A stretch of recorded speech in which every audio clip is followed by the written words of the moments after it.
حضرت بلال رضی الله عنه حبشی بودن. بلال از پیروی شد سرمه چشم. مولوی میگد سرمه چشم پیغمبر خدا از چی حساب شد؟ از حساب پیروی پیغمبر شد. حبشی بودن. وقتی آمدن رسول اکرم دیدن شیفته شدند. یقین دانستند که از این گونه چهره، از این گونه زبان دروغ نمیبراید. پیروی محمد شدند. مادامی که غلام بودن سردارش شکار کرد. سردارش درکدار شد که بلال ایمان آورده است. بردن همون جایی که مصعب عذاب میکردند، در همان زمین خواباندند. این ابو جهل لعنتی در بالای میگه شکم همین بلال یک خرسنگ بی نهایت کلانی را گذاشت که دیگر حضرت میگه حرکت کردن نمیتونست.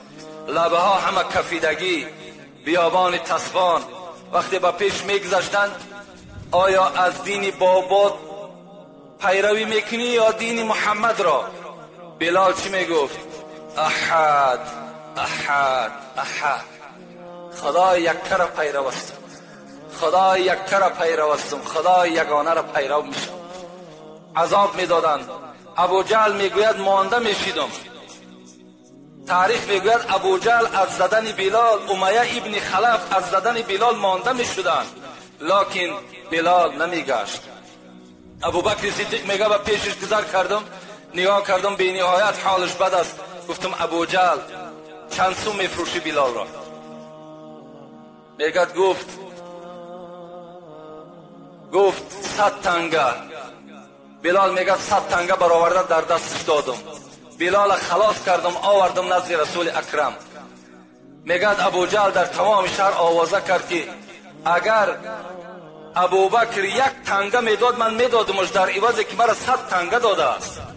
ابو بکر صدیق اگر تو میدانستی منزلت بلال، اگر تو میدانستی که قدر بلال، تو میدانستی این توحیدی که در وجود بلال است، تو اگر 1 تنگه نه 1000 تنگه میگفتی من میخریدمش. وقتی آوردوش درون وجود بیرون سیاه بود، لکن درون آینه واری سفید بود. همه وجود ایمان بود. رسول اکرم دید که بی نهایت ایماندار است. حضرت اذان در دست بلال داد. دائما اذان میداد. وقتی رسول اکرم میگه در مدینه منوره از دنیا گذشتند، بلال دیگر طاقت نکرد، دیگر طاقت نکرد، ترک کرد، بر همون حبشستان خودش رفت. میگه 1 سال از بین گذشت که پیغمبر خدا را در خواب دید. میگه پیغمبر گفتش بلال این چیز ظلم است که در حق ما کردی، بار زیارت نمیای. بلال میگه در خواب گفتمش رسول اکرم من دیگر در مدینه دور دادن نمیتونم.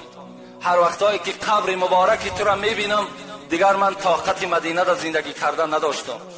میگه مادامی که خواب دید حضرت میگه گشته آمدم به مدینه. وقتی میگه مدینه در آمدم، امام حسن که میگه خیلی کلانسال شده بودند، مرا گفتند که مثل همون دوره پیغمبر خدا نمیبرای ای بلال 1 بار دیگر اذان بزنی. میگه این یارای بهشتی را دیگر گپشون رد کردن نتونستم، بالای منبر برآمد. میگه وقتی که میگه بلال اذان گفت الله اکبر الله اکبر، مثل که دوره پیغمبر در اذان میگفت، تمام زنها و مردها میگه زنده شدند، گویا که محمد زنده باشد.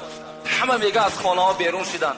حضرت میگه رسید اشهد ان لا اله الا الله، اشهد ان لا اله الا الله، اشهد ان محمدا عبده و رسوله. گفتگی از حش میگه غلطیدن.